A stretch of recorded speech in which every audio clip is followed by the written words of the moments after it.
we're lucky to have two of the main developers of C-Sound.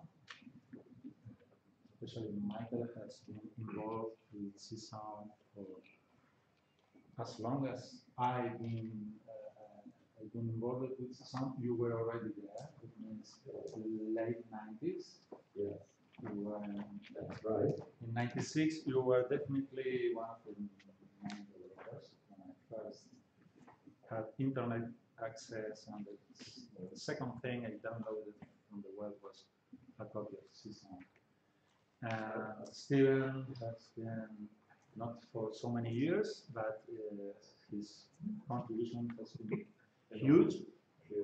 And so, as I said, it's a privilege to have here on Estudio two of the main developer, and if we are lucky, also John Fitch, who is, of course, the main maintainer of the C-Sound we know. So when Barry Berkel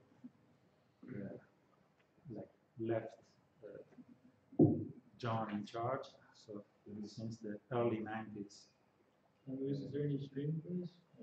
I'm on Slack chat with John. He said he asked about the streams, but I guess he's okay. So, is he getting on stack there or something? He's there. If you lower the camera a little bit, you will see your whole face. Now it's perfect. Do you hear us?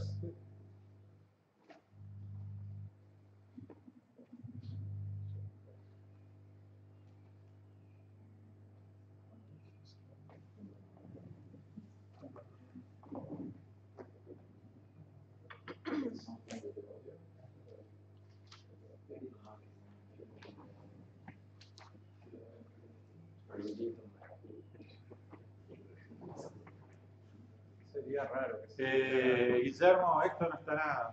Baja por favor, porque esto.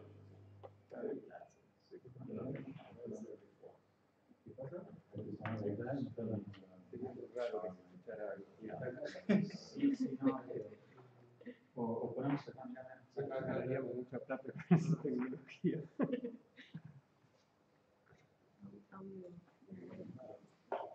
Ahí sí. Imagínate que sí. Okay. Say hello. Say hello. Hello, I'm Dr. Richard. Hello.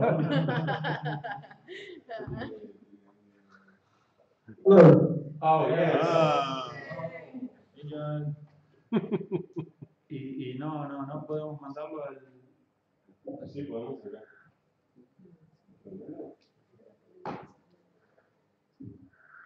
This will be a bit like Big Brother. I am the great and powerful Oz. Without Vader.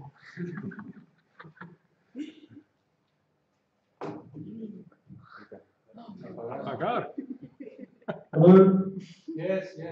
Wait a second, because we have you on the computer, but not on the projector. No. El proyector tendrías que decirle que salga por ahí. Está perdido. Ya.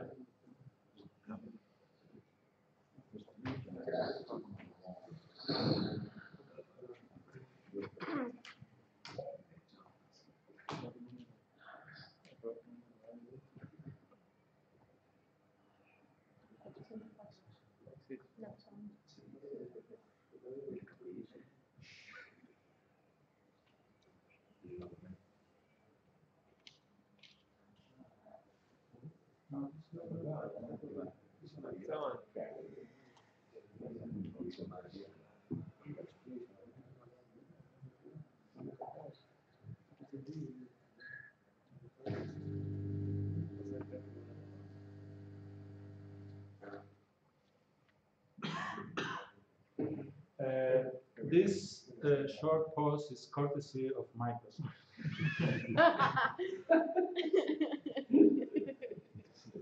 You need a rest after all this. Exactly. Computers are human also. No,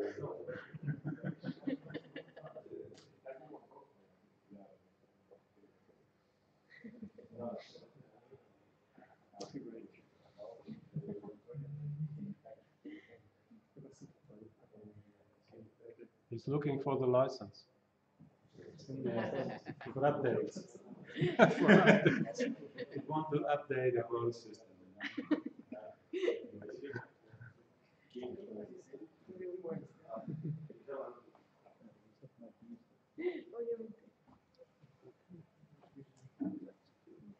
You can just turn the computer on. Yeah, just turn it and leave it. Yeah, we had to remove it because he was frozen. Oh, so it's really old times. I remember.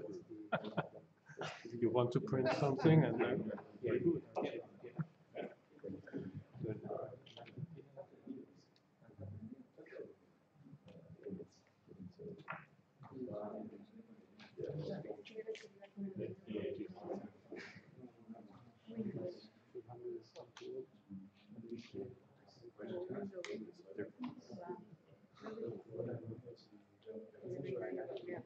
Pero literalmente para que para mi para no vaya un reto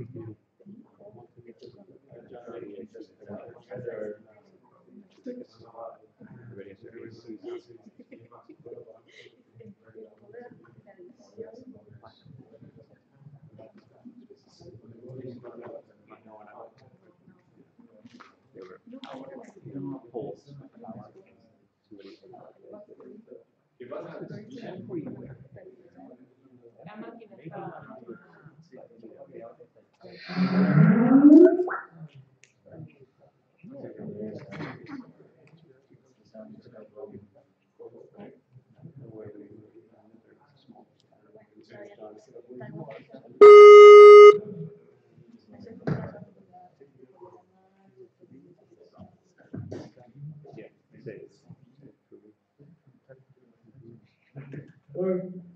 Hello, yes. Do you hear us? Yeah, I hear you, okay? Right. That's already great. Good. Let's see if we can also see you. Oh! Welcome down to Montevideo. Welcome to the CSUN conference. It's a great thing that you can be with us, at least virtually.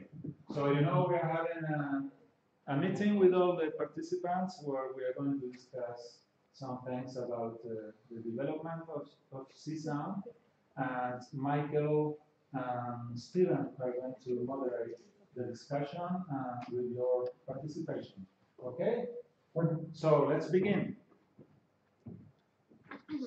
Okay, just to remind everybody, John maintained the source code, maintained CSUN for a number of years, and also ported CSUN to DOS, which was a critical step in making it widely available. He's since been a contributor and maintainer for a very long time. I've contributed a lot of stuff with respect to new opcodes, APIs, interfaces to other languages, and now HTML, but I have not done a whole lot of development in the code. Steven, on the other hand, has helped to rewrite the parser and do other very fundamental work, which is ongoing. I'm not sure. Yeah, I think most of my work has been involved with the compiler side of the system and the language design. You know, fixing up the stray bug. I think that was how I first got started getting involved with CSUN development, and yeah, sometimes contributing an output or two here and there. I had other hats. I maintained the CSUN manual for a while, and was involved with the CSUN journal for a number of years.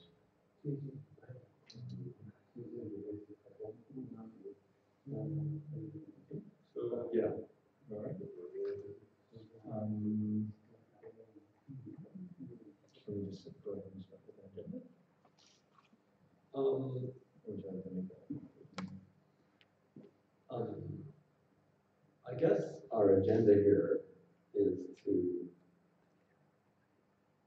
find out from you, or from ourselves, or from anybody, what development steps would be better for us to pursue in the near to medium term. And that includes anything from fixing really serious bugs or things that just seem awkward to new language interfaces, to new language features, new constructs in the language, or to things that we haven't even been able to imagine yet. So we would like to encourage you to tell us anything about the technical aspect of C-Sound that has bugged you, that you think is not good in comparison with other systems, or that you would like to see, or maybe things that you really like that you think could be even better. Anything that has to do with how it is actually used or might be used by you. I think also maybe it's worth discussing the current situation with the 610 release, and also some of our kind of development process as it is now, and then maybe we can talk about changes after that. Go ahead. Okay, so right now, just in case anyone's wondering, we had planned to have the 610 release just before this conference. Things have been a bit busy, so it didn't quite happen. But 610 should be happening very soon as a release. Our plan was then to start working on C-Sound 7. C-Sound 7, there is a bunch of work I've done in a separate branch related to language changes. Some of these things we can talk about. But the idea in that moving over to making C-Sound 7 our primary work would mean that after 610, we would have a kind of maintenance branch for C-Sound 6. We would pretty much only want to address kind of bugs in the C-Sound 6 series. Maybe, I'm not sure yet, we haven't really discussed strongly about how we're going to handle kind of new opcodes and new things if people really want it in a C-Sound 6. What we're going to do about that. But I think after 610, most of the focus will move on to C-Sound 7. How long do you think it might take to have, say, a C-Sound 7 beta? Beta? We need an alpha first. But I'm asking about the beta, because that's when people would actually be able to start using it. Right. So the branch I have been maintaining has already a number of changes to the language, and a number of other internal features. The problem with it is that I had to sort of disable the multi-threaded stuff. And talking with John and Victor, they know already that that's probably the priority one thing to put back in once we start working on C-Sound 7, and then getting to the list of items that we have. C-Sound 7, I think it depends. I mean, we have a list already of changes that we want to make to the language, mostly coming from user requests. Those kinds of things over the past year, a couple of years really even. We'll get an email on a mailing list, we'll get an issue filed in the GitHub issue tracker, and we'll say, well, this is going to require a real internal change. Let's save that for C-Sound 7. Now is the time that we're actually going to pursue adding all these things. Can you mention what some of those are? Yeah, they're listed in, and this is another point. So right now, all of our code, we used to use source boards. We're on GitHub. We're on GitHub now for a few years. We use GitHub not only for the maintenance of our source code, but also our issues. And if you go to the CSOund GitHub project and you look under issues, anyone can look and see what are the open issues, which are the ones that are planned for which milestone. Some of them are scheduled for the CSOund 7 milestone.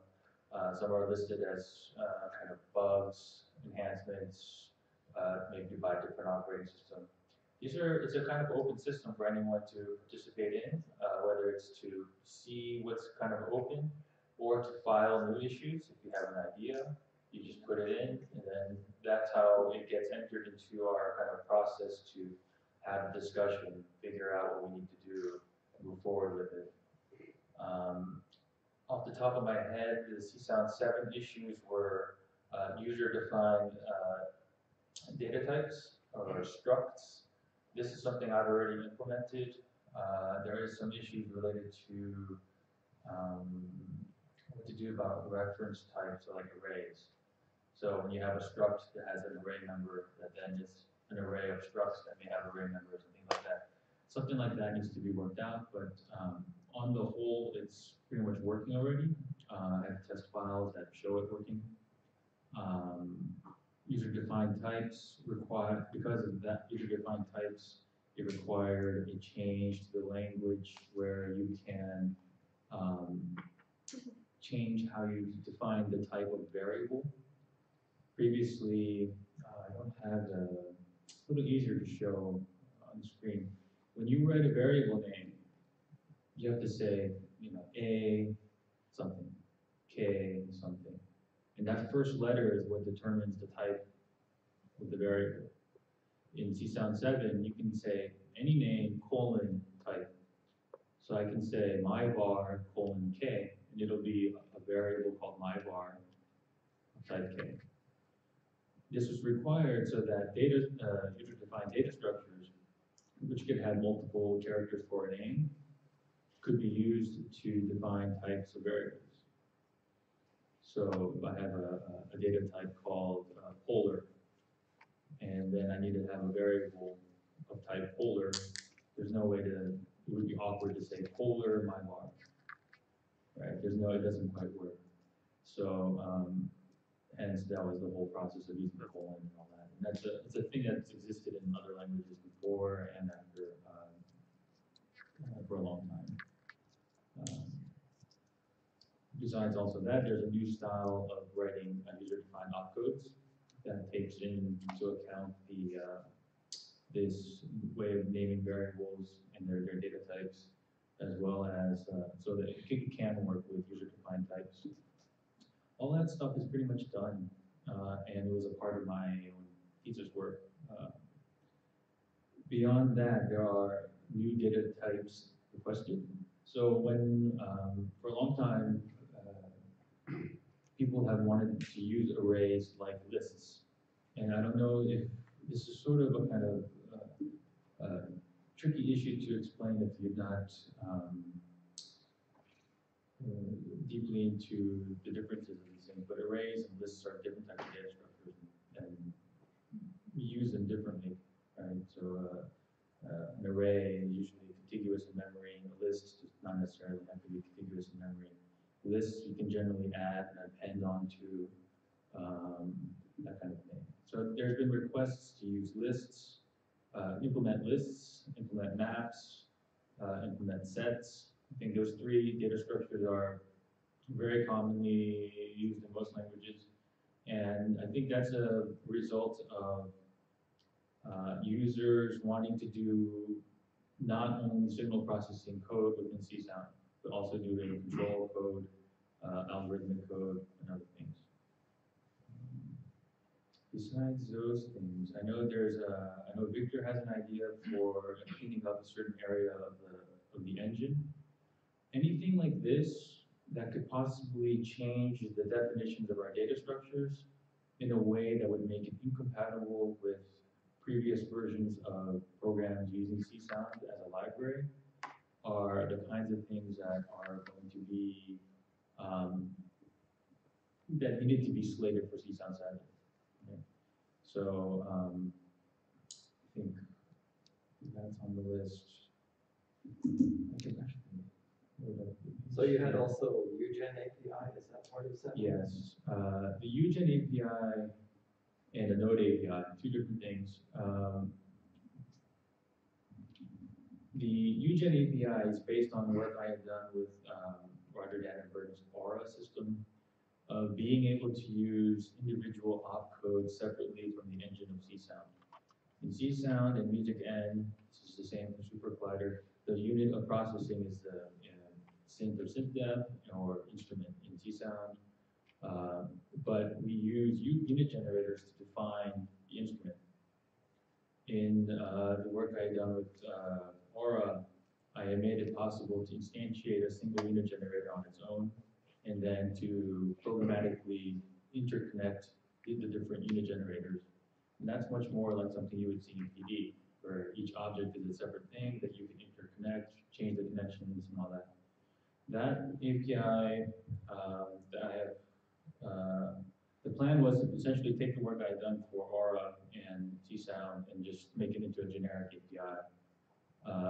The results and what the implications of that are is the API is not convenient to use on its own, but it is what the minimal amount required to build a higher level API. So then you would then use this to generate a better API to say expose each individual unit generator as an object in Python or Ruby or whatever languages you want to use. So if this unit generator API had a JavaScript interface, you could then create your entire synthesizer not using the C-Sound runtime, but using the C-Sound opcodes in the context of web audio.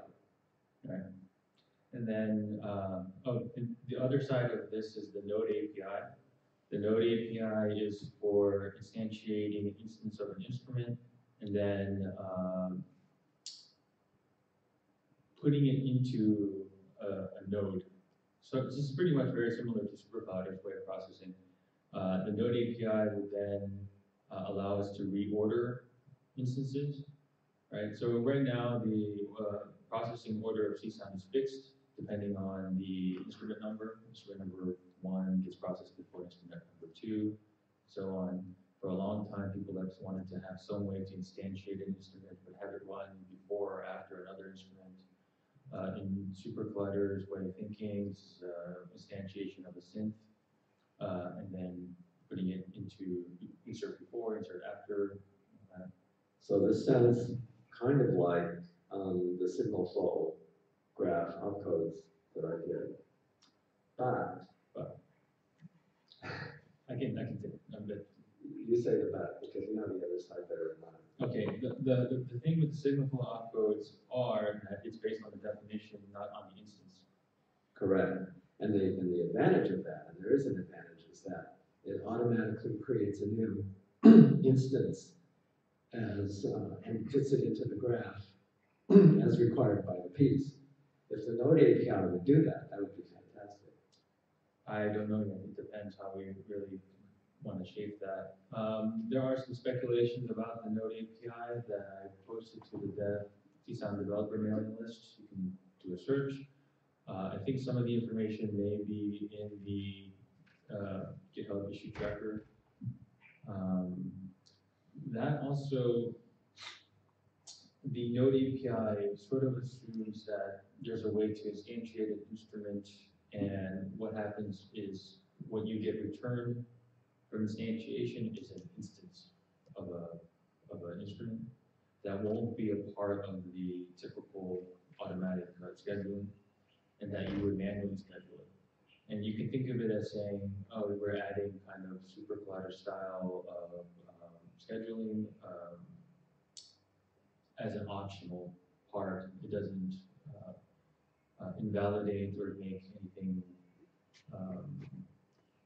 about older practices. All of our older practices stay the same, usable into the future, but we have new ways of working with things that could sort of enhance our way of working. We have these use cases that go into these kind of areas. Related to the UGen API is the request for instantiating opcodes as objects or opcodes as values. This is sometimes in other programming languages pretty common thing to instantiate a function as a value. Once we have the ability to do that, we can treat function instances as values, treat functions as values. We can do some interesting things by implementing functional programming kind of constructs. It would be an alternative to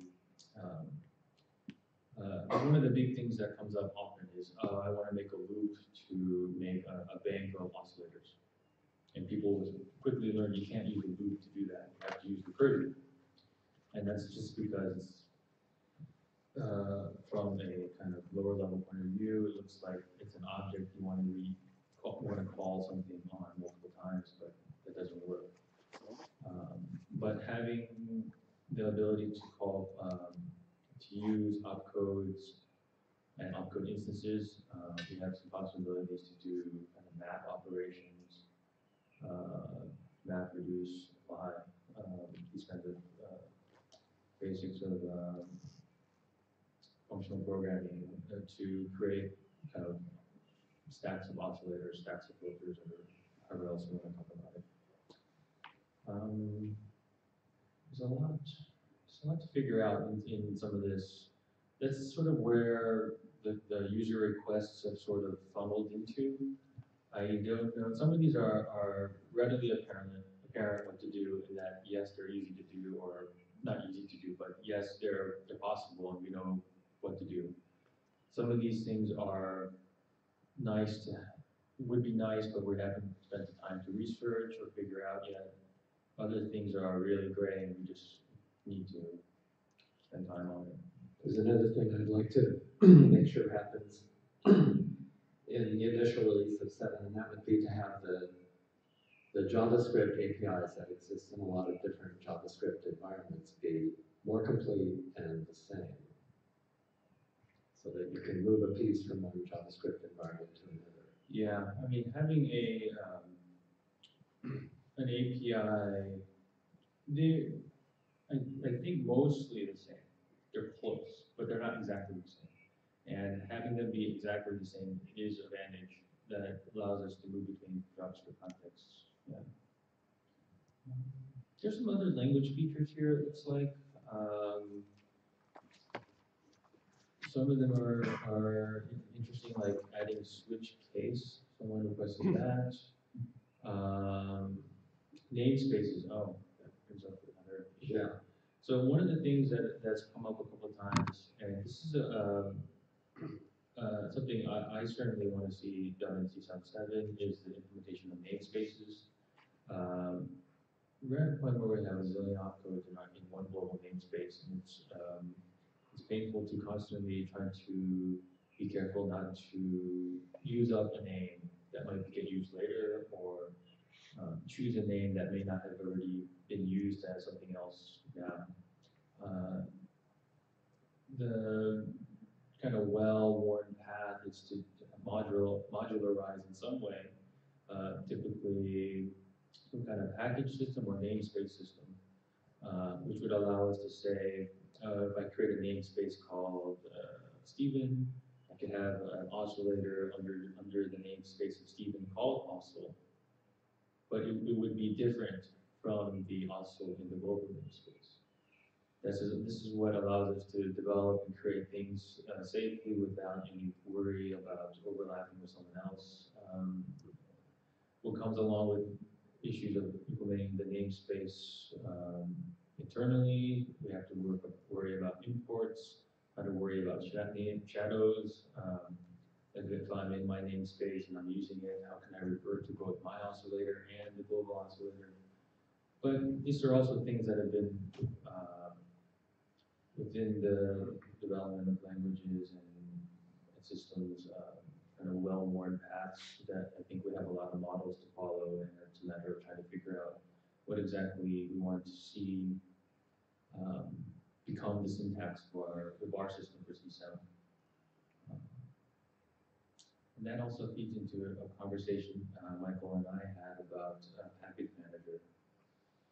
I think having a package manager that you would run from CSound and or from front end for CSAM would be extremely valuable for keeping CSAM going and even getting new people involved, because it would vastly simplify the user's task in maintaining his CSAM workshop. And in my view, this should include not only new plugins, but also UDOs, instrument definitions, sample pieces, other kinds of add-ons. It should be pretty flexible, but there are issues with dependency tracking and stuff like that. Right, and for those who may not be familiar with package managers are really the foundation of a lot of different systems today, not just programming language systems, but in most Linux distributions have some form of package manager where you type apt-get, install this, yum install that. Windows, they have some kind of package management kind of things, but There's actually 3. yeah, That's too many. yeah, it's a little complicated. The story isn't so clear for that. But that's in the context of kind of installing, some of it's installing executable applications. But a system like Python, if you're familiar with it, you can use the package manager to install programs. You can just use it to install script libraries, script only. You can use it to install native libraries. Or even build them. Yeah, where it'll build. And some packages have the binaries pre-compiled, some don't. These are the kinds of features that I think we've talked about it a few times. I built a prototype package manager a few years ago. It didn't really get taken up. I think Ed Costello is currently building package manager. What it enables, right? One of the things that we have to think about is like, why would we want this, right? What's it going to do for us as a user? The idea of the package manager is that one, right now, developing an opcode in C can be a little tricky. We don't really have a strong community of people building their own external libraries or opcode libraries, and then offering the library themselves. Usually it's, I built the library, it works, let me now donate it to the CSAM core, and then get it included into the CSAM core, et cetera, et cetera. Package manager would allow it to be convenient for me as a third-party user to develop a library and just say, oh, I'm going to put it up on the package manager. And then it would automatically just get pulled in for any user that wanted to use it. I think it should be mentioned that to make this really work, if somebody contributes a plugin, it really should also come with the documentation and get built into the documentation if the user rebuilds the documentation. Because it's been a pretty good requirement of the CSAM way of doing things that if you create a new chunk of binary code, you also have to let people know what it does and how to do it.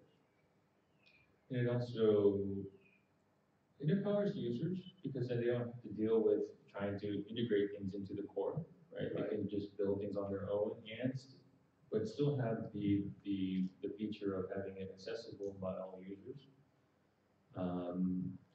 I think the package management system would be great also, not only for native libraries, which has its own complications, but also for user-defined opcode libraries, so that we have some means to share our user-defined opcodes. I know I've been talking with Ed, and not wanting to have an essential registry was a kind of interesting point, such that let's say I, as a user, wanted to have a user-defined opcode library.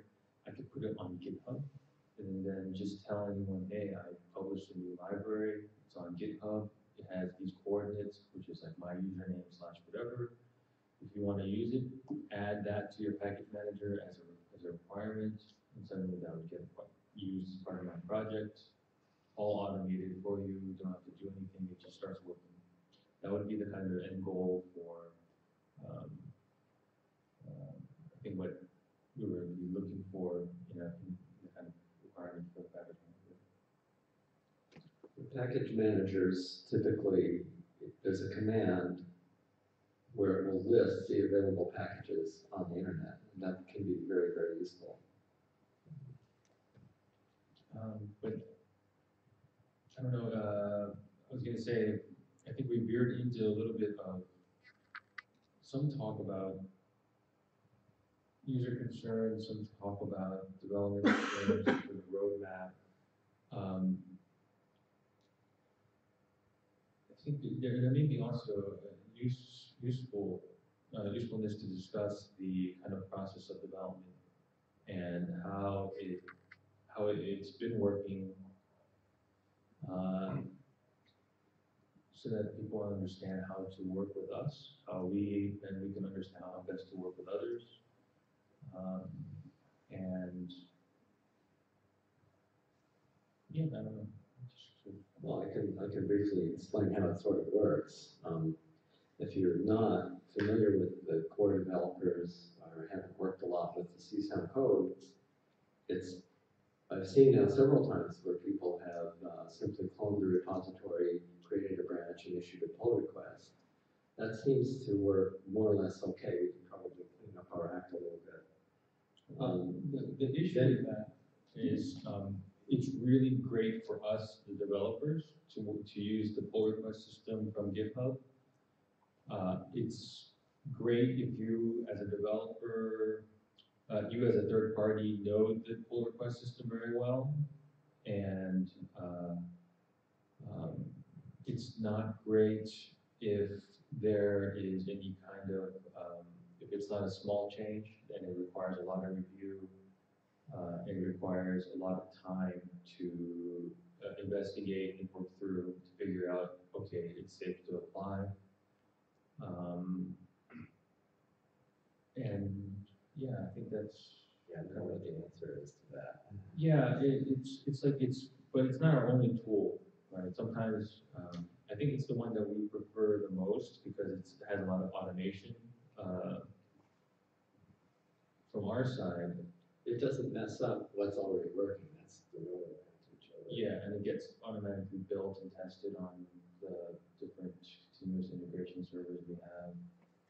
And that's another thing that we're looking to change. It's already happened on Windows, that in order to build CSOund or do CSOund development, it should be much, much simpler. So in the past, you had to install all kinds of third-party libraries, and you had to worry about what compiler to use, and the build configuration is very complex, and it gives you lots and lots of choices. But now on Windows, there's an app layer build. App layer is a continuous integration system in the cloud, online, where every time somebody makes a commit to a CSOund branch, app layer picks it up and builds it completely and makes it available. And in the case of Windows, it actually builds a Windows installer that you can download and install. And this kind of continuous integration system typically includes tests. So you don't actually get the finished artifact until the test pass. We haven't done that much on Windows, but if this was the case on all three platforms, learning how to build CSOund would not be an issue for most developers. They wouldn't have to know it. They can just do it. Yeah. Before we keep moving on, John, is there anything that you'd like to interject at this moment? No, you're doing a good job. That's reassuring. Yeah. In terms of other things about development, right now there's mostly just 4 of us, Michael, myself, John, and Victor, who are dealing with the core of maintaining CSOund. But I think we would love to have more people come and join the party. That's certainly. Yeah, I think CSOund could use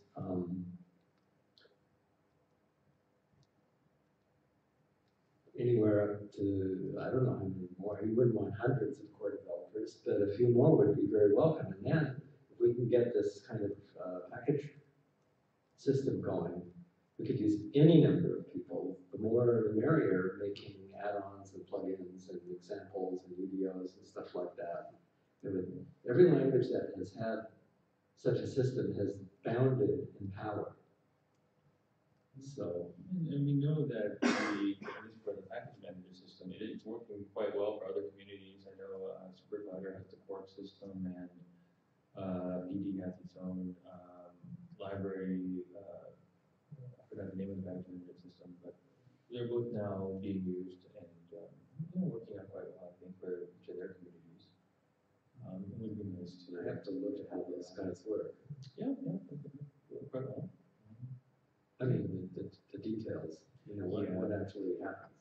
Yeah, the flip side of that is that we also have to contend with that we're developing and wanting to support really fully Android, iOS, and the web, embedding CSOund into web pages. Right? And these kinds of systems don't necessarily work very well with the plugin model, the binary plugin model.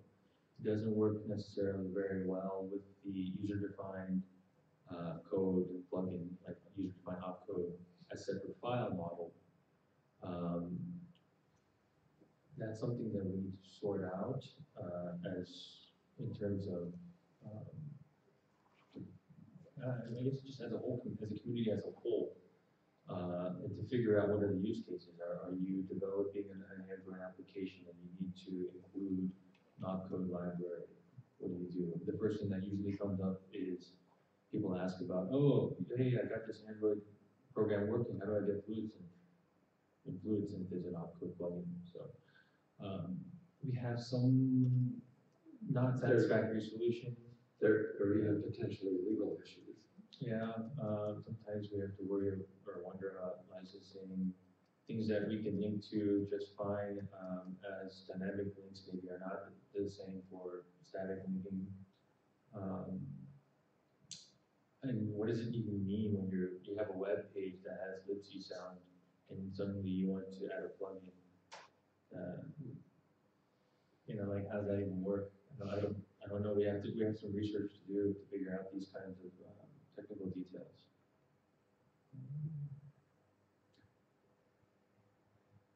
So I guess we need to spend time to open up and ask questions. Absolutely. Yeah, we've been blathering rambling on. on for a while.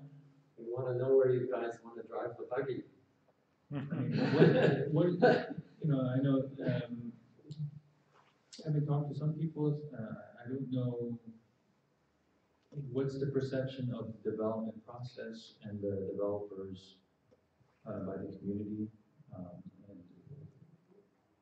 I think that would be good for us to know. And what are kinds of, is there information that is there something that you would like to do, but you feel that you can't do because there's information that's not available easily from that we as the people who have been developing it can share? Maybe we can open this kind of moment for some kind of discussion about it.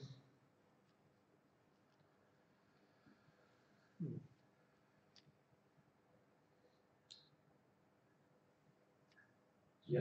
In order to have a package management system, you would need namespaces. Isn't that correct? Not necessarily, but it would make it a lot easier. Yeah, because I was Certainly. thinking about sharing code, and you would have collisions with name collisions. Right, but with the package manager, I think it depends on how you implement it. If you implement it where it's automatic loading, then yeah, then you have the problem. If you do it where it just installs it to your system, but you have to manually include it, then the problems are a little bit less. But definitely, I think it would be in our best interest to have namespaces be. I was thinking about instrument sharing, UDOS sharing, and for all that, name collisions are like Everyday problem. A real problem, yeah. I think if we have the namespace, it would certainly make encapsulation of our UDOs and instruments be much easier. But that actually brings up an interesting point about instruments. Right now, when you define an instrument, it does two things. it defines the definition of an instrument, but also assigns it kind of identifier, a number. Even if you use a named instrument, say an instrument based one. And wherever you define it, it also assigns an instrument number to it. And if we want to have a library of instruments, we may want to have it where an instrument definition and its kind of assignment into the C-sound numbering system is two separate things. And one idea I had was to make, if you define inster but with a capital I, then it would be just a definition. And that actually isn't too unusual for people using object-oriented programming languages to name something with capital as a kind of signifier that it's a class or just a definition of something. Something like that are kinds of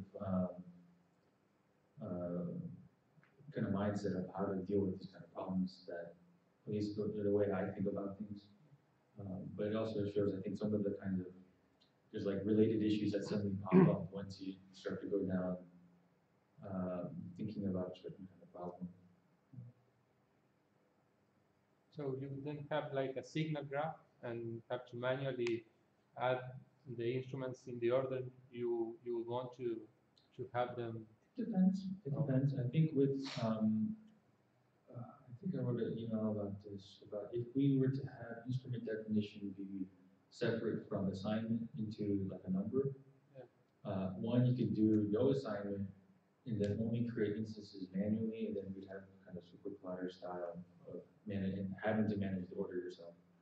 Or you could do maybe an opcode called like instrument assign, and then you would give it a definition and the target. Like I want to assign my instrument definition based on to instrument 3 or to the string name or something like that.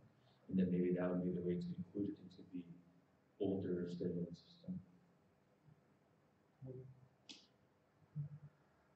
Yes. I think it's a great and important way to go to include more and more features which are, as you said, Stephen, actually well known and already established in many other programming languages. For instance, you can say it's only one line of code which we can omit if we have a for loop instead of while or until. But these, as I see in the work with my students, these little steps bring the usage to a new dimension, actually. If you can work with arrays in the flexible ways as lists, it really is something which again and again makes working with C-sound easier, and also makes learning easier and teaching easier. Right. So I would really, I'm very glad to hear that this is one important branch of the development, and I'm glad about it. I think the thing too to always remember is to suggest the make the suggestions if you have an idea. Don't be shy. Sometimes also what's really nice, I think, is when people come up with an idea, is to actually write out the syntax of what they're interested to see, what it would look like. It almost becomes immediately apparent to everyone, like, oh, okay, I get it now. Because sometimes people just say, oh, it would be great if we had this, and you're like, what does that mean? Yes, related to arrays or arrays as lists. I had two wishes or questions that were possible. One, I think we talked about something like this in St. Petersburg, using arrays or lists in the score. So one p field could be not just a value, but a flexible array. So you, in one node, the p field assigned to whatever can be one value or 2 or 3, depending on.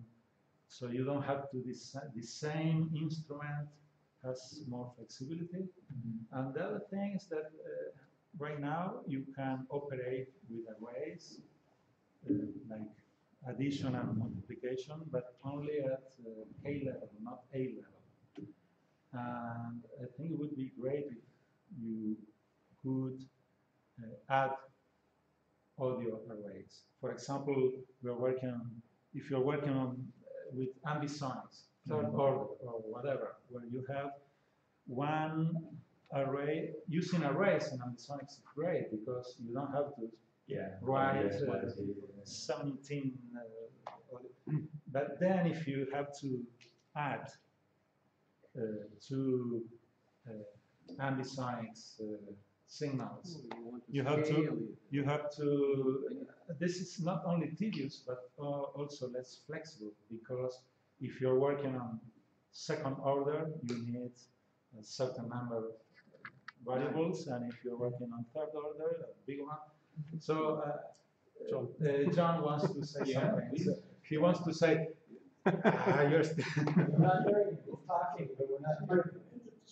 There we go. I want to say, if you can tell us exactly what semantics you want when the arrays don't match, it's easy. That's I was gonna just say, like, if we need to add on to that. If I don't remember, if you ask for it, then you just go do it. But I want to know if there is a reason why right now you can add to K arrays but not to A arrays. Just because someone asked for it. Simply like that. I think so. Okay, I officially asked for it. No, you have to write. Yeah, I don't think anyone has proposed that. I could put it in by tomorrow, probably. I mean, no, really. I mean, also I remember during Pablo's talk, he was talking about the ICSC2017 not having both the residuals and Returns, only you can return the two values, not just one. It would not be a problem for us to overload the opcode and have both signal types come out separately.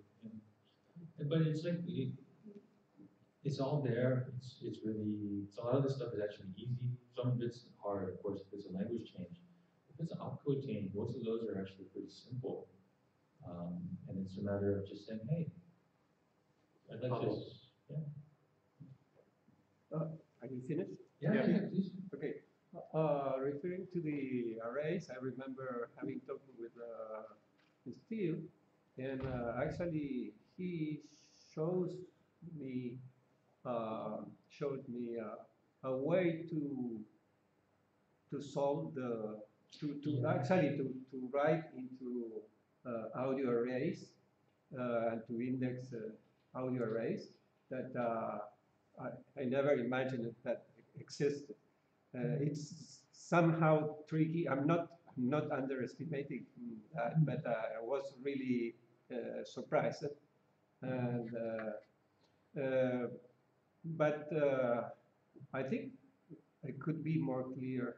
Yes, to have directly and to can evaluate conditions at audio rate will allow to do recursive process with arrays at audio rate.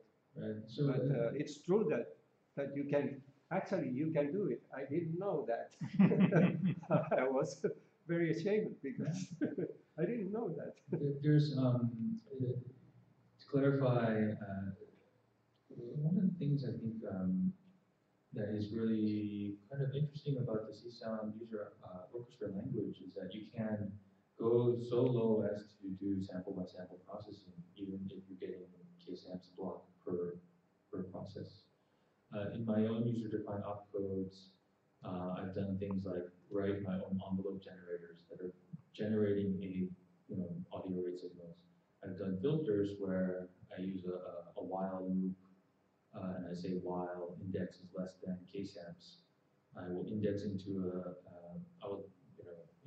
an input audio signal, get that one sample, process it, and write that one sample into the output audio signal. We can do this kind of thing. It may not be as fast, of course, as writing it in C, but it gives us the option at least to do it as users. And maybe that's the kind of practice that I think is pretty unique because it's not always, I think if you were to use max MSP, you have to use gen, right? Gen code if you wanted to sample by sample processing. Otherwise, it's all block processing. PD, I don't know if there's an option to change the block to 1 or if there's any kind of possibility there. As a user to do sample by sample processing. But in CSAM code, we have really all of the fundamental parts, pieces that you can do this. So maybe there's a kind of need for better documentation or kind of awareness of this kind of practice. Yes. This is different, completely different. I remember in the when you were starting, somebody, I don't remember if you, Steve, or you, Michael, you mentioned serious bugs that need to be solved. Is that? Yes. Yes. That was me. I said, Yeah, I'm pretty sure that those bugs are pretty well documented in the GitHub repository. But could you? I never discovered really serious bugs. But could you give us an idea? Just I don't mean you scare us. What I mean by a serious bug, let me explain. What I mean by a serious bug is not necessarily what a programmer would consider a serious bug. A serious bug is when you're trying to do something musically and you run into a bug that stops you, whether or not it's a serious bug in the programming sense or not. Okay. I think that's some serious. I mean, the reason why I feel like we need to push 6.10 out is that we had a kind of called a regression, a bug that came up in LOSL, where it was having problems with certain, I forgot the exact conditions, but it no longer functioned as it should have. And that was corrected, and we need to make a release for that. I feel like there was another. There was something about if then in the orchestra header or something like that. Yeah, that's a complicated one. But either way, it'll be solved. And there was a kind of serious issue, but it was unknown for many years. Like one of the opcodes would permit not putting in the last argument or something like that. And people just never, didn't do it without realizing that, oh, you're supposed to put in the argument for the last one. And it was due to a typo in the opcode entry and something like that. Right? Yeah.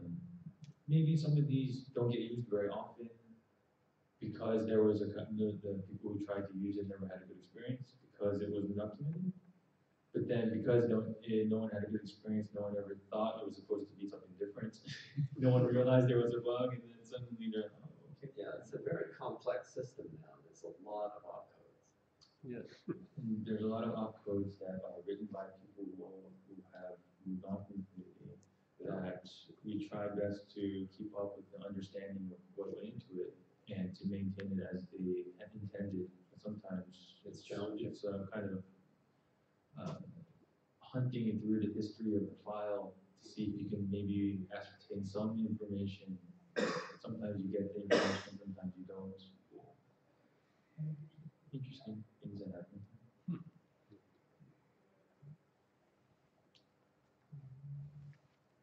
Can I just say about bugs? If you do report one, please give an example. Yes. Actually, I want to talk about that. Is to explain why, so that people to please include an example. Oh yes. Yeah. So the way I've seen it is someone will sometimes say, I found a bug in this. It doesn't work.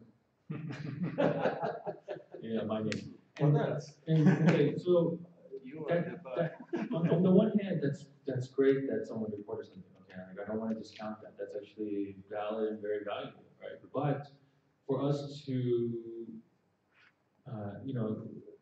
help us, help you, help us, like back and forth, right? Like, what makes it easiest for us is if an example is given, as minimal example as possible. Sometimes it's really difficult, we understand that. Sometimes the bug's hard to recreate unless it's certain conditions, or sometimes As a user, you're in the middle of a very big project, and you find a bug, but you don't know how to really explain it. As much information as possible is best, right? And ideally, a kind of working example test CSV file that we can then run on our own system to see if we can duplicate the problem. That's when. So great. Yeah, because once any of us can duplicate the problem on our own system, we can diagnose and fix it. Until then, sometimes it's a matter of trying to, a lot of debugging a problem is figuring out what's the root cause. And it could be the case where you spend, someone reports a bug, you spend 5 hours or days searching for what is the cause of the bug. And you find out it's one line of code, just change it, done. Right? So any kind of assistance in helping to find the root cause. So tell us the operating system you're on, what version of CSound, anything that might be a factor, then that will reduce our time to spend on that and hopefully find the bug faster.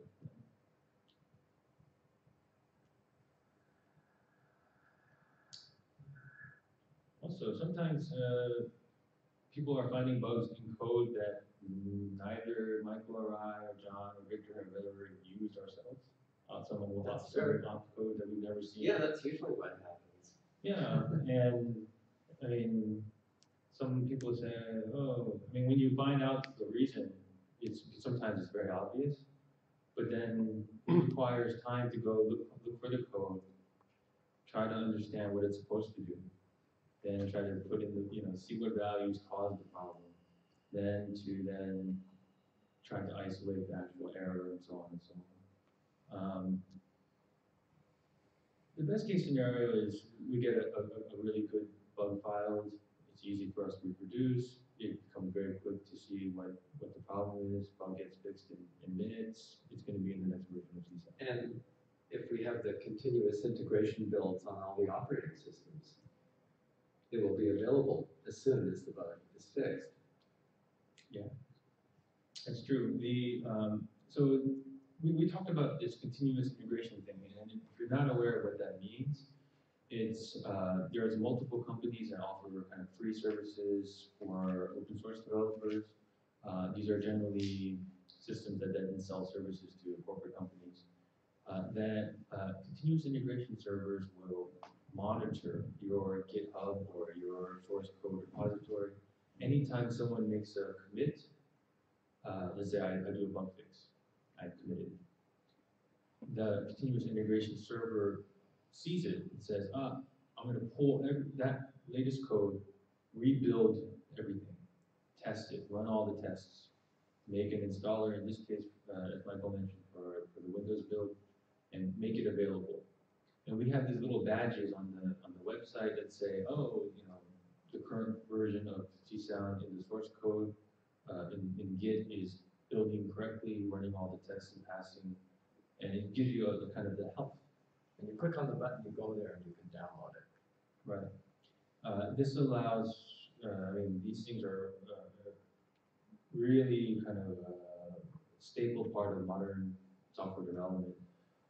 And it's great that these companies offer these services for free and open source communities. For us, it also helps us. We're doing cross-platform quite a bit. Now, because of the Windows build, we have a Linux build and a Windows build always happening with every push of code.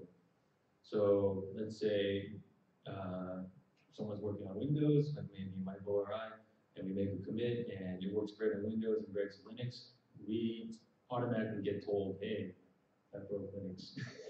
Or vice versa. I always used to have to be annoying.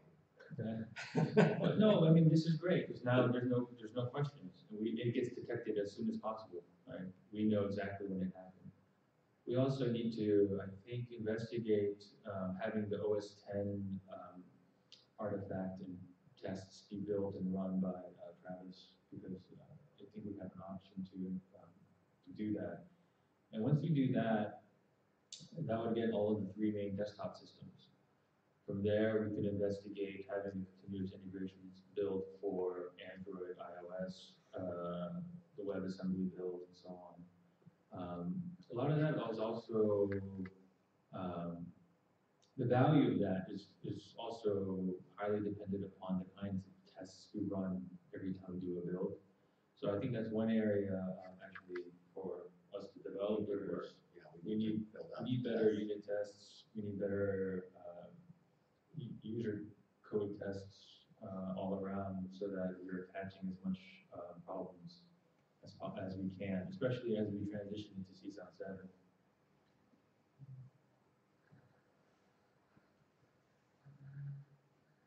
Any other concerns? Continuous build. How far away is it? For Windows, it exists. Yeah, it's happening now. Like every time if you want to get the latest Windows build from the development branch of the code, you can just go to the app there link and download it now. Okay. But with the one caveat, we're now building the Windows build with Visual Studio. We were using MinGW. It's very different. We have a lot of testing to do for the Visual Studio build. Right. I don't have enough time to maintain both the MinGW build and the Windows build. So I decided to switch to the Windows build, partly because I thought it would be easier for developers to get involved with CSON. The Visual Studio compiler is pretty good, and the Visual Studio debugger is absolutely fantastic. So, and it would just be easier to link and use with other Windows programs. So, right, and I think it's worth mentioning this. If you're curious about CSON and you want to compile it, it's easy enough.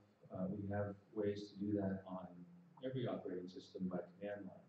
You can use CMake, you can generate a makefile. We use, and I should explain this, we use a system called CMake to describe our build. It's a text file, and it says, to build the CSON library, we use these files and these kind of configuration. If you want to build the executable, you use the library we built, plus these other files, so on and so on.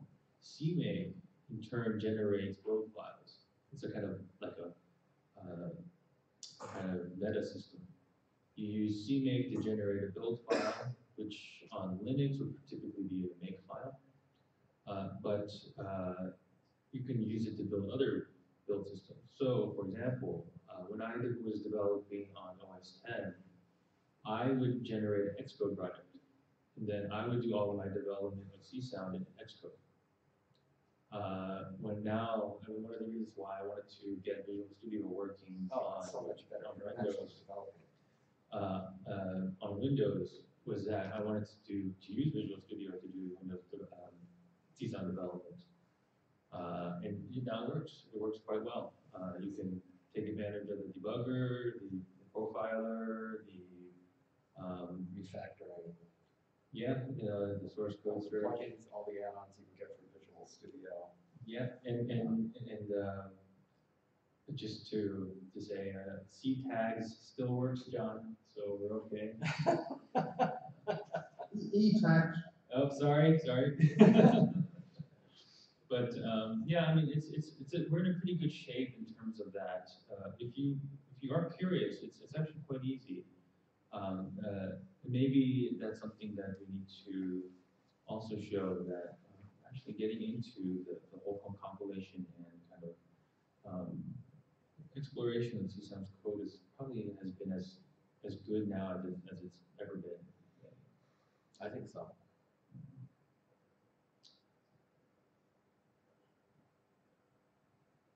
Is there anything else about the kind of development process or the communications?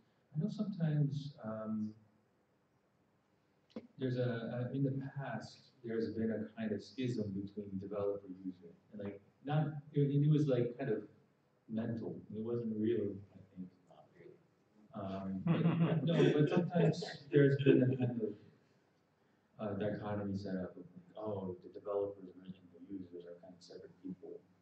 But at the same time, Michael uses CSound as a user, and I do too, and so does John, and so does Victor. So it's like, I don't know what the perception is in terms of the community. I know sometimes also some discussions on the user mailing list ends up being highly technical.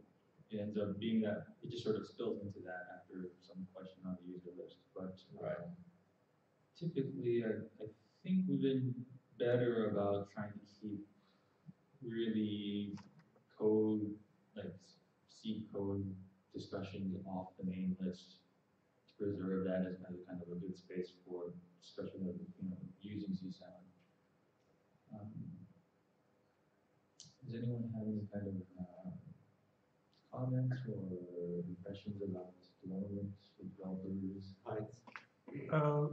Yes, I think we all agree that you are really doing a great job, and it's so important also, I think, for all of us to listen to you now when you explain how, from your point of view, the development is, and to see you as real persons, and this is actually what we are here about, and thanks to Luis to organize it. I think only I have one point, I think, which is, or I start other way round. There is, of course, a tension. It must be a tension between developers and users, because the users depend on you.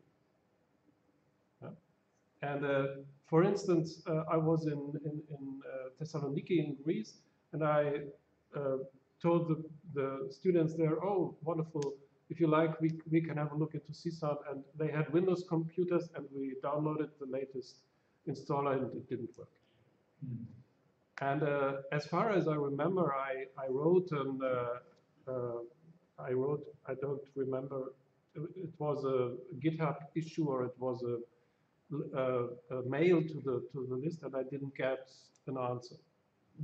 And of course, this is something which is, it's good that it happens as few as possible, because then you feel, okay, what can I do? I can try to find an earlier installer. I know where to look, but the others don't know. So this sort of communication, I mean, usually it's answered quickly and very, I mean, helpful. But if not, it's for unexperienced users, for them it's a big step to write. Then it's threatening and distracting. Yeah, I think there's a couple things there to comment on. The issue with installers is sometimes tricky. Same across the board. And the trick is this, is that I go to build the installer and I install it on my system, I test it out, and it works. So we say, hey, that's great. Yeah. Then we release it. Sometimes it works on many systems, but not one. Sometimes it works on just my system, and I didn't realize it was just my system. And maybe I should have tested on another system before making the release. There's a lot of things. I think that also speaks to adding better. Like, I don't know if that's something that we can add tests for. Well, it'd be really nice. I'm pretty sure one of the issues with this unfortunate experience is that there was not a clear enough distinction made between a beta installer and a reliable installer. No, in this case, it was the installer who was linked to the GitHub download page. But there was a beta on there. Yeah. So maybe we need to do something about that. Yeah, I mean, I think I saw that there was one Windows build marked as beta, but it was also marked as being a release, not a pre-release. Yeah, that's my fault. So I mean, I flipped the flag, and that's just an accident, no big deal. Sometimes, though, and we talked about this in years past, actually, about having an alpha period and a beta period, getting users involved. And we never consistently did it. We tried. Yeah, but people were too impatient. They didn't allow enough time for testing and reports. So yeah, I know that's the tricky part. I think with the app layer stuff and if we could get an OS 10 build going, this would be really nice, because then just before we actually go to for the process of release, we can ask people to say, hey, look, there is already a kind of a build that's going to have everything. Maybe it's time for, without us having to We just do tag that this as whole version. branching Yeah, thing, yeah, all we this other just stuff, take we that just one say- and push it as the release. and ask, hey, can you take a look? There are sometimes, I know, it's happened where, the Windows build, the Lags. installer, well, it works fine on your system. And the thing is, as a developer, sometimes we have libraries hiding in directories somewhere that get linked to, and suddenly everything's working fine. Yeah. Then, you go to install it on a clean system, And it doesn't it work. doesn't work. There's also the economics of it. I have a Windows system. I also happen to have virtual machines for Linux. I have an older OS X system. I've been pretty good about getting onto each of the operating systems. I don't go onto all of them regularly.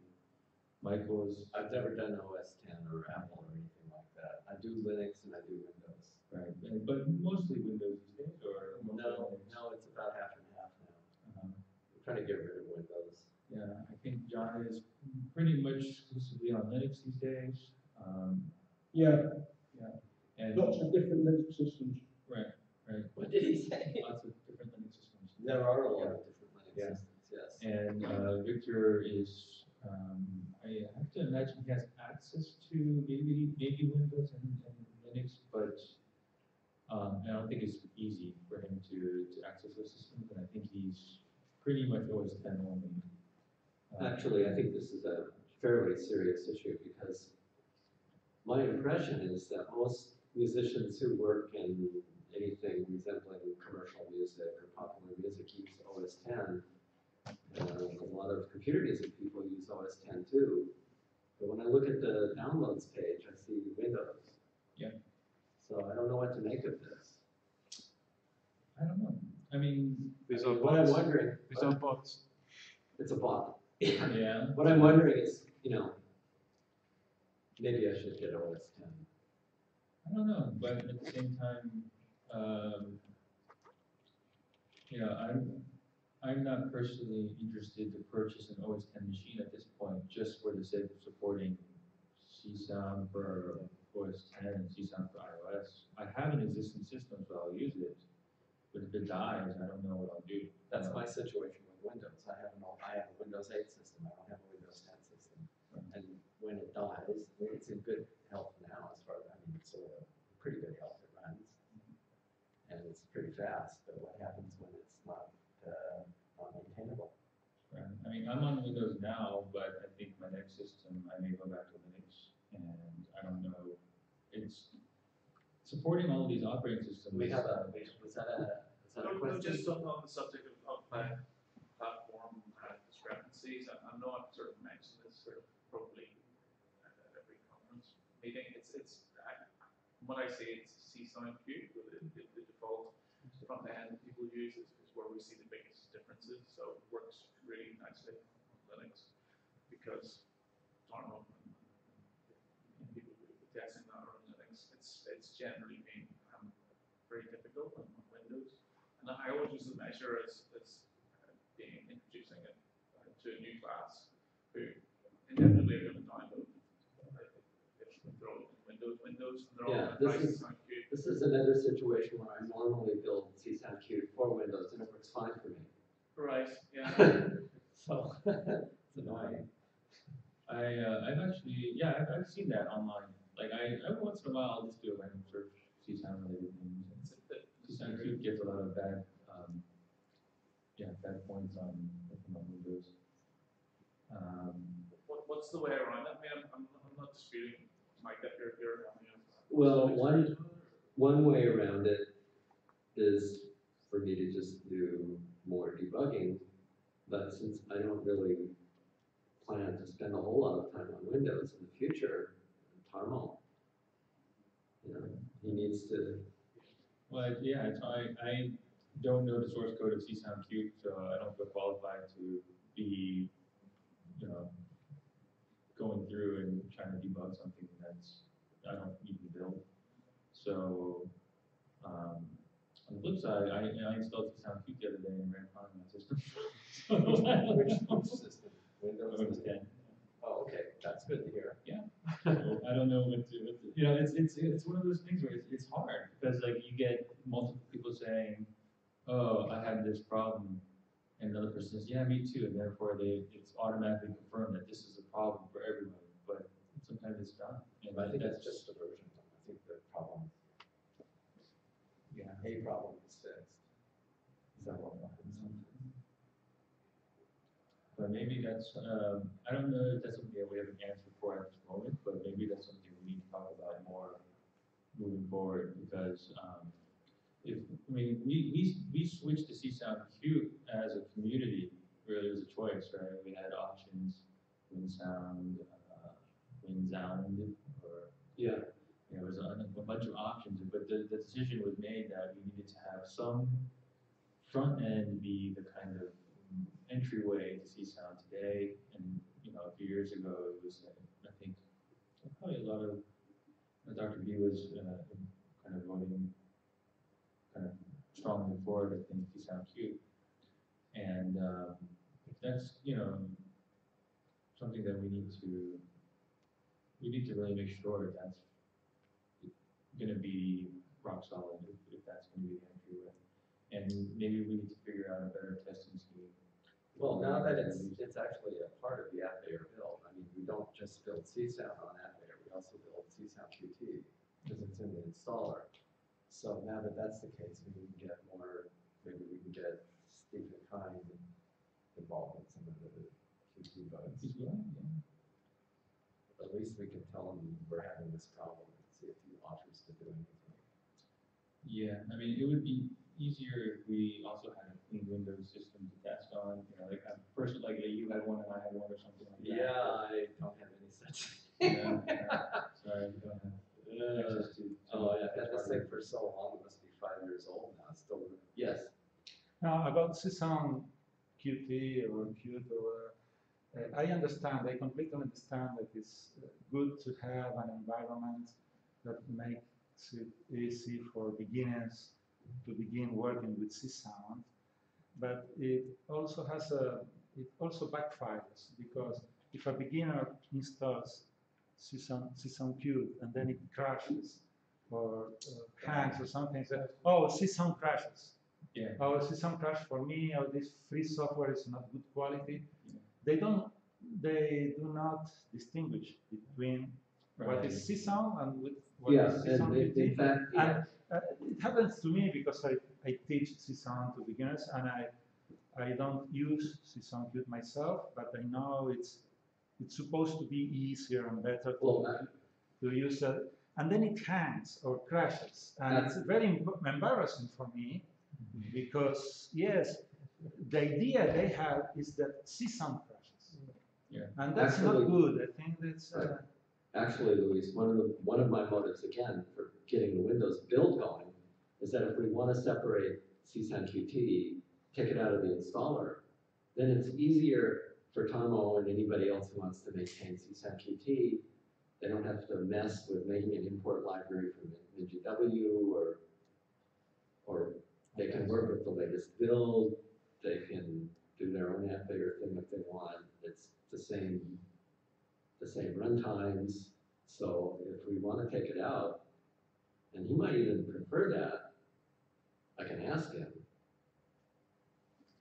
I don't know if it's a good idea. I don't know, because I mean the flip side is that It's helpful. When it works, it's helpful. Like, I mean, we had that whole discussion about having something available to users when they start. I don't know though. I mean, nowadays, maybe it's a question we need to talk about as a community, because there is also things like do you guys know the Atom text editor? Yeah. ATOM, Atom. It's become sort of popular. It's just a text editor. They're trying to make it into more than that now, but right now it's just a text editor, and there's a guy named Wexel who's done a really good C-Sound package for the Atom text editor, syntax highlighted and all these things. It's really well done. That could be something as a kind of backup plan. maybe, kind of, we have one, you know, Atom is updated all the time. It's actually made by the people at GitHub, so it has a huge support. There's this thing called Atom Electron.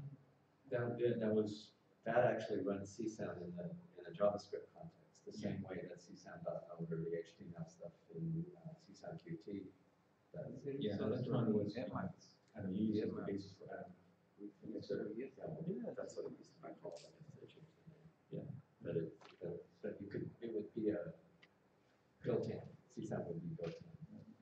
So I guess, I mean, I don't know, how many people here use CSOund Q? Okay. How many people, I mean, good amount, right? Yeah. And how many people use something else? Right? Okay. This is something. Yeah. That's the thing too, right? Like,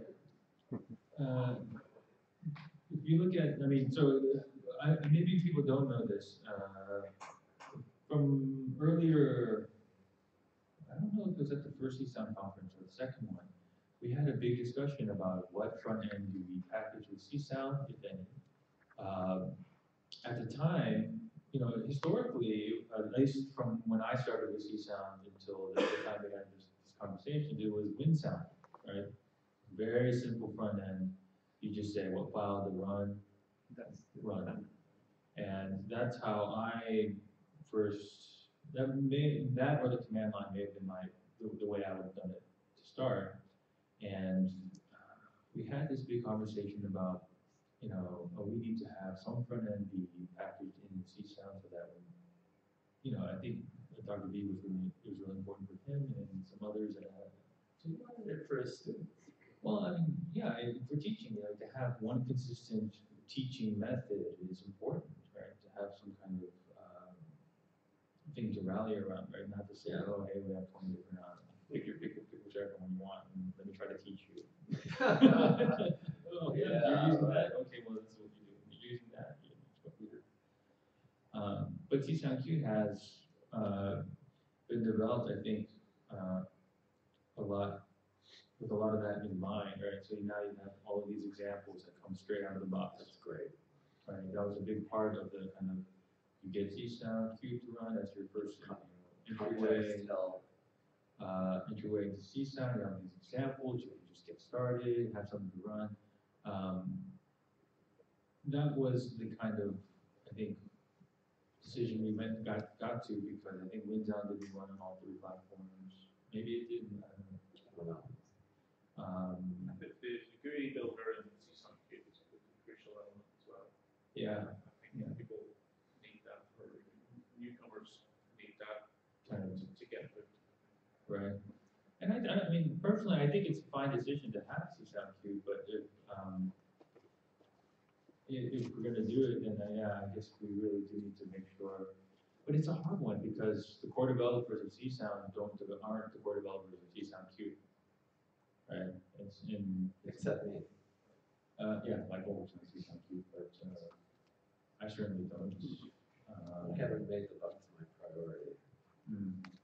So it's all Michael's fault. Partly my fault. No. I mean, is it worth revisiting that? Does anyone think that we should have something else be the? I think it would be a mistake to move. I think it should simply be that it just works. Yeah, I think if you had to go back to the beginning and choose, I think something like Atom might be a better choice, or writing something from scratch. But you know, it's kind of baked in. It's something a lot of people know about. It's got all those examples, which is really great. It's got the group. It's got a lot of features. It seems like when it works, it's easy to teach. Yeah, I think so. Use. It looks nice. Yeah. And it's not only for beginners. I mean, I do all my life electronics with it. Yeah.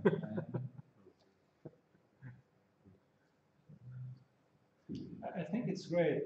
I must admit, I'm still not convinced that including whatever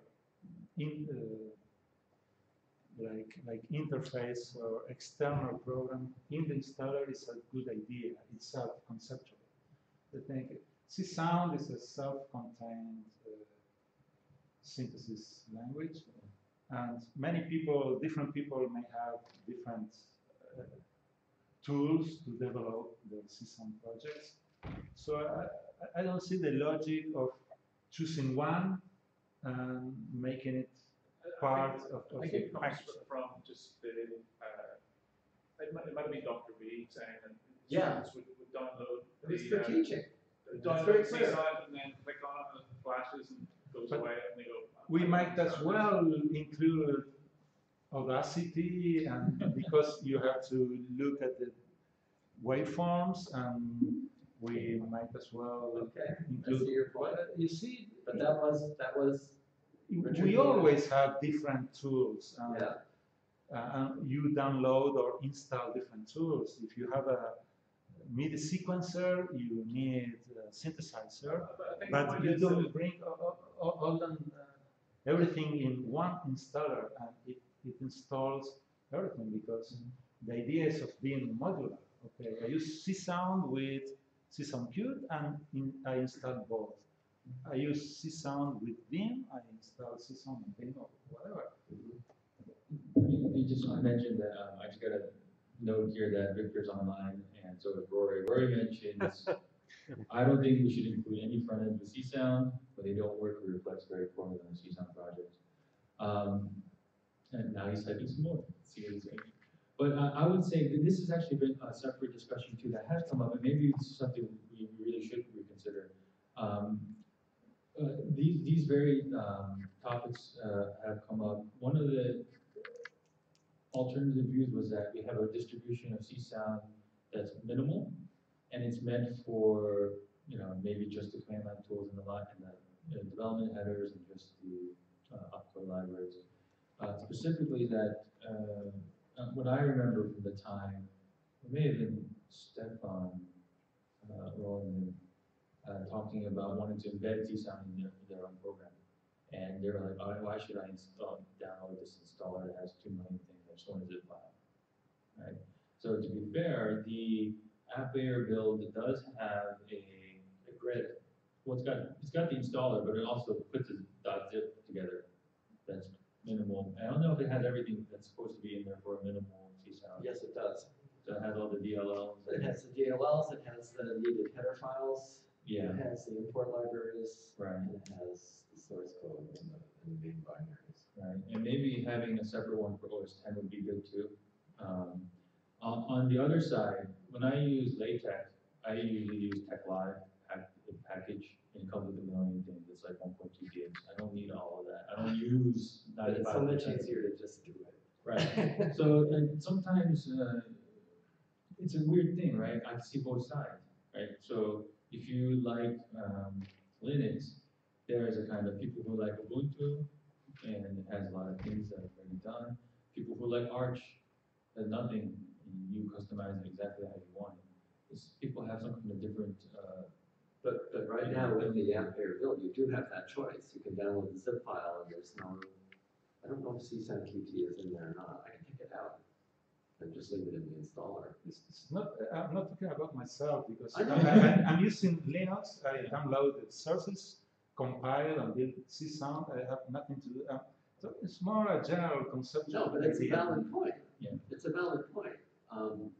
My feeling was always that, okay, it just simplifies everybody's life to put it all in one thing and install one thing. And that's true. And that's true. It simplifies things only for people who use C-Sound Qt. No. It simplifies life It for simplifies readers. things for beginners. That's the point. It simplifies life for me, it simplifies life for the beginners, it simplifies life for the teachers. And my attitude was always, and I'm not saying I'm right, I'm just telling you what my attitude has been. If you don't want C-Sound QT, don't use it, even delete it. I don't care. It's interesting for me because. But now, with the app layer build, pardon me, now with the app layer build, we can add new artifacts. If you want an installer that doesn't have C-Sound Qt, that's so easy now. You just make a variant of the ISS file and cut out the parts about C-Sound Qt, and voila. You get a new artifact that doesn't have it. I don't have to do anything more. That's it. I think, yeah, you know, having the two, the minimal and the kind of full install, the minimal build, I think it's not unusual because I was thinking like for Haskell, they have a kind of Haskell platform that comes with 30 of the most popular libraries and all these other things. Then you have like your stack build, which is like just two tools. It's like the main Haskell and just one install. So, and it is done to serve those kind of two purposes, right? People who want to have kind of a basic, you know, set of things, and people who just want bare minimum. Maybe it's time for us to try to get that kind of thing for Windows and OS 10. On Linux, it's a different story altogether. We just use package manager or whatever. But maybe with Windows and OS 10, maybe it's good to have kind of two paths. If you just take the zip file with everything and unzip it, will CSound run and load the plugins and everything, or do you have to monkey with the environment? I think yeah, I mean, you have to do, it's like the old way. It's like the way it used to be when I started. But it would be possible to change CSound a little bit so that if you unzipped the zip file with the right directory structure, it would just run and you wouldn't need to monkey with the environment at all. Right, but, okay, so, well, one thing to note, John writes, he's with Rory, that regarding the inclusion of front ends and reflecting poorly on CSound, if it doesn't work. The thing is when I think when I started with CSound, you downloaded the zip, but you unzipped it, but you had to set up the kind of, well, when I started, there was no output plugin library, so everything was compiled into one thing, it just worked. Right. Now, but you still had to set up your sfdir, ssdir, and these kinds of variables. With today's CSound, you have to set up your kind of library directory. If you don't, it's a problem. But we could have a hard-coded default, so that's suggested. And I actually, I think I had brought that up a couple times. The problem with that, that I see is that it's different on different platforms. It's different on different platforms, and you make it relative to the executable. What happens when you embed it into a program using the API? So, I mean, it's not to say that that's not, we have, that's not going to work, but maybe there's extra things we can think about. But to make a minimal installer with the existing app bearer system would be very, very easy. Yeah.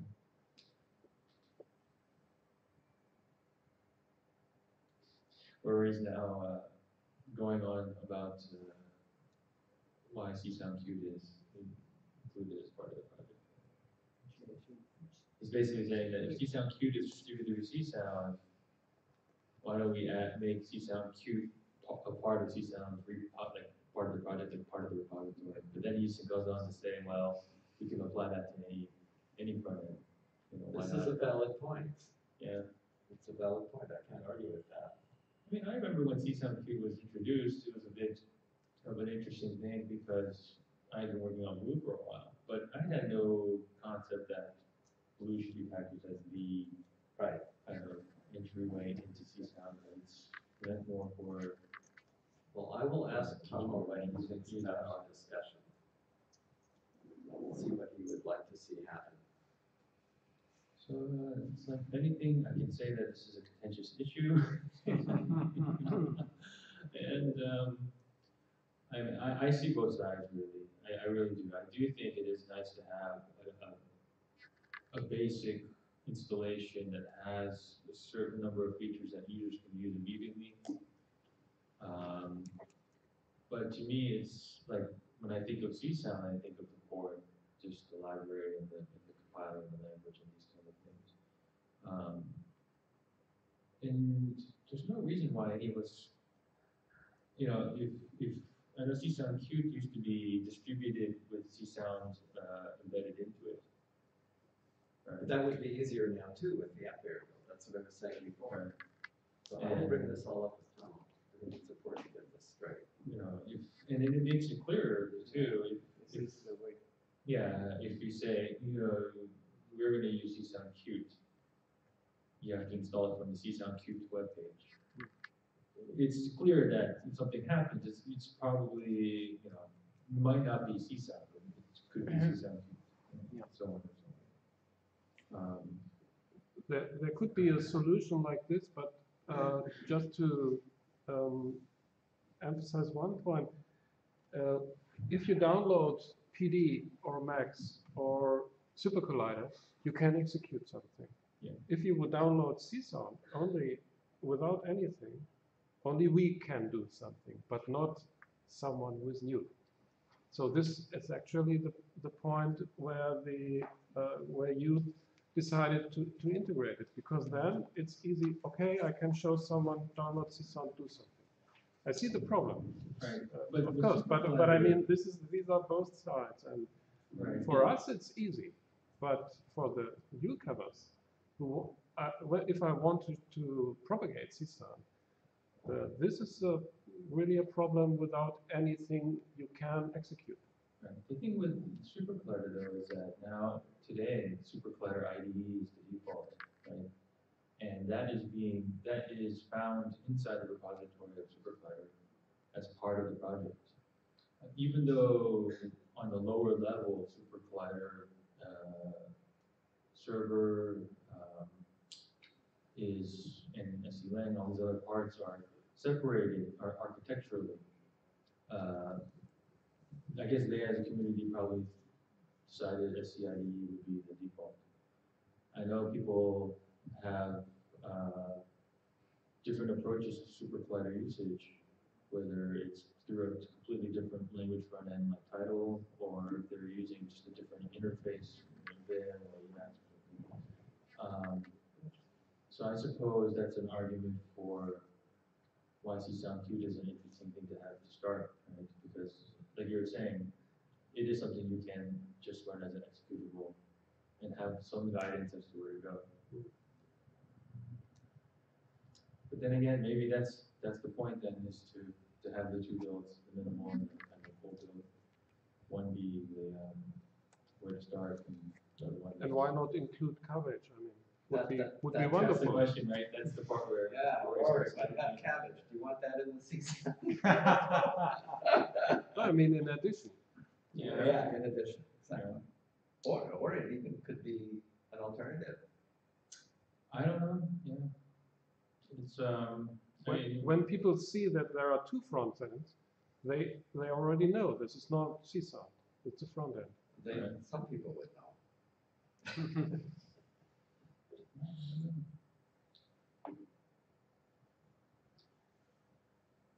Okay, so we have the concert.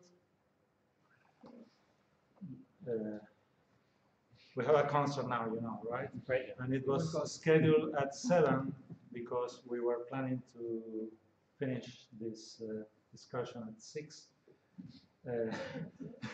So perhaps it's very interesting, but I'm sure we'll have time to continue with these discussions during coffee breaks, dinner, lunch. So perhaps we should end now. Not before asking John if he wants to add something. John, something you want to add before we finish? Hi everybody, very interesting to know what you all You didn't understand. nothing really to say. Okay, good. Okay. Bye. Bye. All right.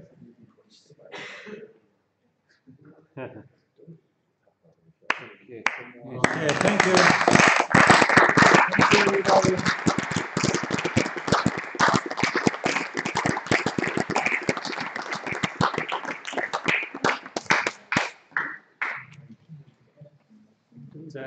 So 5 minutes and then concert. No, not 5 minutes. We have like 7 or 7 minutes. 10 minutes. Okay. Will we start at 7 or later? With the concert, yeah. That is Sí, the real question. había que pararlo a John Fitch. No puedo hablar nada. John Fitch, he cannot. He monopolized the discussion. I know. No, yes. You just can't get him to be quiet. Such a huge ego. Yes. You're doing fine. You're doing fine. Very interesting. He knows how to command us, how to tell us. Okay.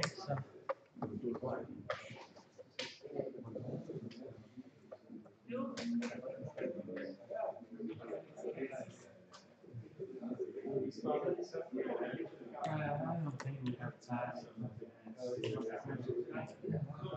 Hang around. 7:15.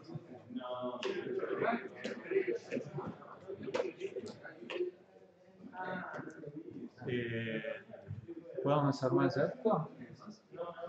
¿Hay alguien allá?